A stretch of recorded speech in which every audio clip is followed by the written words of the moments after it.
I feel like I'm being recorded right now. Is that a microphone? I feel like that's a microphone. Who are you? Welcome back to Most Amazing Top 10. Here are the top 10 secret recordings the FBI doesn't want you to hear. But before we continue on with this list, we have a quick word from our sponsor, Manscaped. This video is brought to you by Manscaped.com, the global brand for men's grooming and hygiene products. You're probably thinking, Taylor, I've never seen you with facial hair a day in my life on this channel. What's this all about? Well, this trimmer here is not for your face.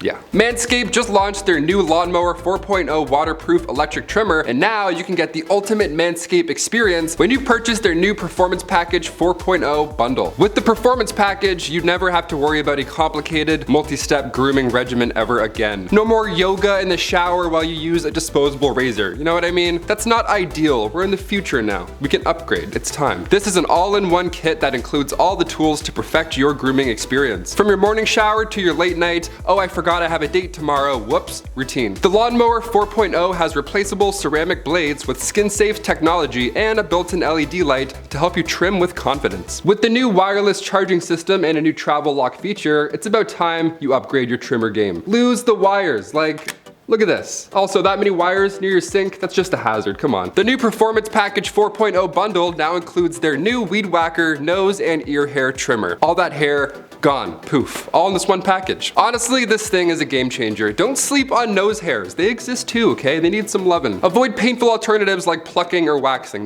We don't do that anymore. When you opt in for the full Performance Package 4.0 kit, you get the biggest bang for your buck. You can now enroll in their peak hygiene plan. Yeah, you have 8 platforms for shows you don't watch. Why not enroll in a plan you can actually use? And while doing so, you get ongoing replenishments of your favorite products delivered straight to your door. Hassle-free, no human interaction, which in this case, I'm okay with. For a limited time, you can also get not 1, but 2 free gifts. The Shed Travel Bag and the Manscaped Anti-Chafing Boxer Briefs. They're so good. Go to manscaped.com today and get 20% off, plus free international shipping, plus 2 free gifts when you use promo code TOP10 at checkout. Kicking off the list at number 10, Secret App. At one point or another, we all got the Secret Vault app on our phones. You know, the one that's designed to look like another app, like a calculator or something like that. It's in case anybody goes through your phone. You can hide your memes or MSN passwords or nudies, whatever you want, all in this app. It just says Vault on it too. You're like, okay, well, this is obviously the one. But how secure is that app to begin with? Who's making that? Who's on the other end? Back in June in Australia, hundreds of criminals were arrested after a 3-year operation was complete. The FBI have been trying to crack this case for a while now, obviously 3 years. These cell phones that come from the black market basically have this calculator app that is secretly a platform for criminals to message each other safely. You up?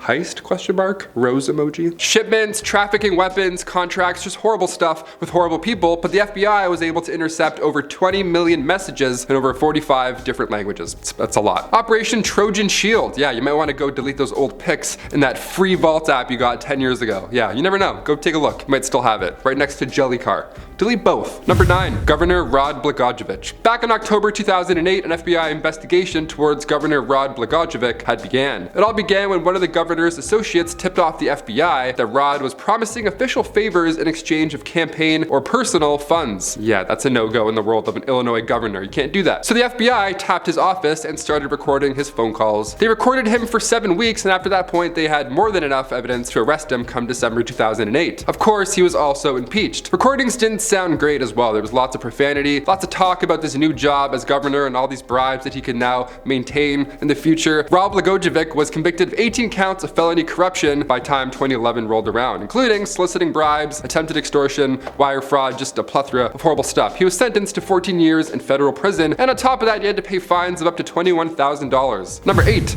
Nixon's wiretaps. It wouldn't be shocking if you've heard of the Nixon Watergate hotel scandal. It's pretty massive, history-wise, but if you forget, the Watergate scandal was what led to Nixon resigning in 1974. Back in June 1972, numerous burglars were caught attempting to break into the offices of the Democratic National Committee at the Watergate Hotel in Washington. They were breaking in with the intent to plant bugs. Little mics, not bugs. Although that would be horrible too. There's a bunch of bugs around. Like, where are all these ants come from? Several people involved were connected to Nixon's re-election committee. Nixon denied as best as he could, obviously, reminding us that he's not a crook, famous not a crook line, although we had over 3,500 hours of secretly recorded conversation. Now, there's one 18-minute gap in these tapes. That's what's so compelling still to this day. Maybe he was farting that entire time. You never know. Number 7, Mayor Marion. When the FBI secretly records you, be it video, audio, whatever the case, you're gonna be pretty upset when you eventually find out. No, I would assume I'd be upset. Nixon had all of our phone calls saved, I'd be like, why? What? I was ranting. It's personal. This is private. Back in 1990, the late Marion, who was once mayor of Washington, was being recorded by the FBI and DC police while he was in his hotel room, taking part in some illegal narcotics and such with a friend. Barry went to prison after this was all a big setup, but that still didn't stop him from becoming mayor again once he was released. So you can go to jail, do all this stuff, and bad things happen, get set up by your friend, and then come back and still be a mayor. R.I.P. Number 6, Lance Armstrong's phone calls. Not to be confused with Neil Armstrong, although this next one is truly out of this world.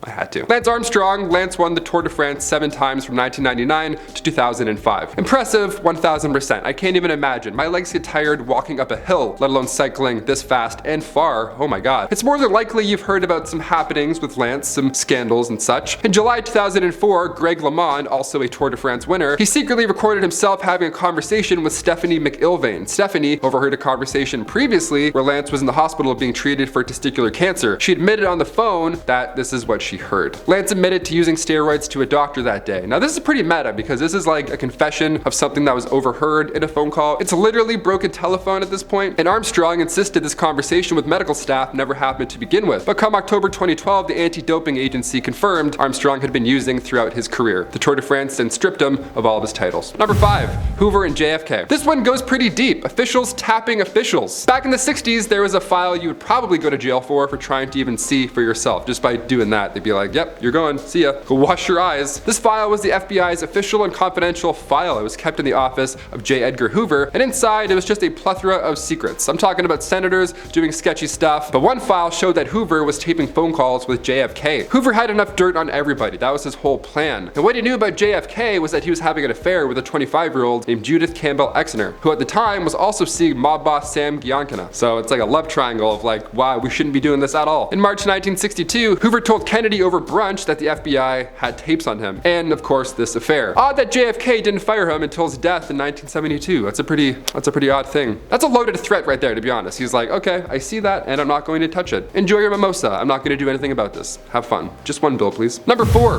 Linda Tripp. This next one is a real trip. That's I like throwing puns in. I had to. Back in 1998, Pentagon employee Linda Tripp would have phone calls with Monica Lewinsky, who of course was involved in a scandal with President Clinton. There's some things that happened there. So these conversations were probably pretty juicy, for lack of a better term. Lewinsky even caught on to these recordings at one point while they were happening, and she asked Linda on the other side what this double clicking noise is that she kept hearing. She's like, what's going on? Why is there clicking? Are you chewing gum? Tripp lied to her. She was like, yep, I am chewing gum for sure. That's it. Definitely not me recording something. Meanwhile, Tripp was indeed secretly recording tapes that led to Clinton being impeached. The charges against Tripp for illegally recording were dropped. Snitches get off the hook, apparently.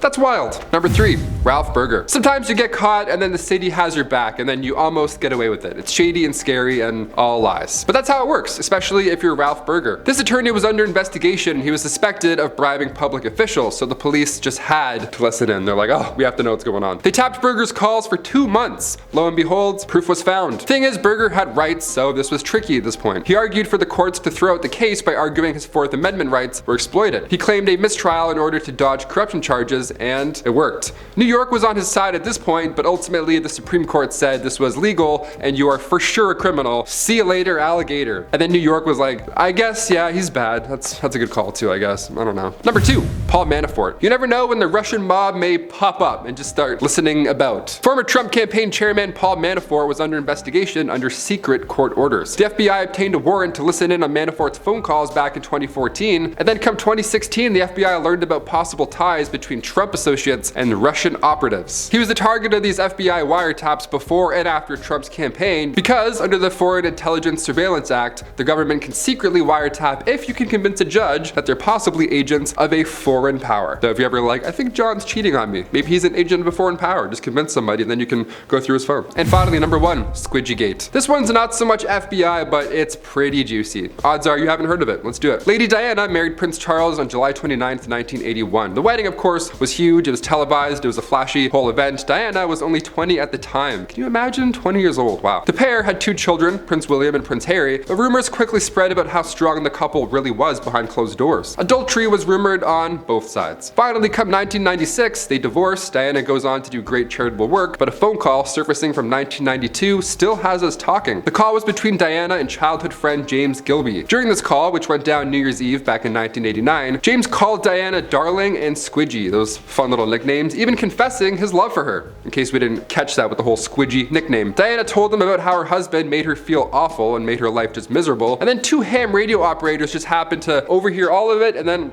record it all. And they sold the tape in 1992. Ken Worf, who was a former bodyguard of Diana, he believes the government communications headquarters played the recordings on loop until radio operators had to catch it. Then they did the deed from there. When we think of Princess Diana, this part of her dark history is often overlooked. I've been your host, Taylor McWatters. Thanks so much for joining us on Most Amazing Top 10, and we'll see you next time. Peace.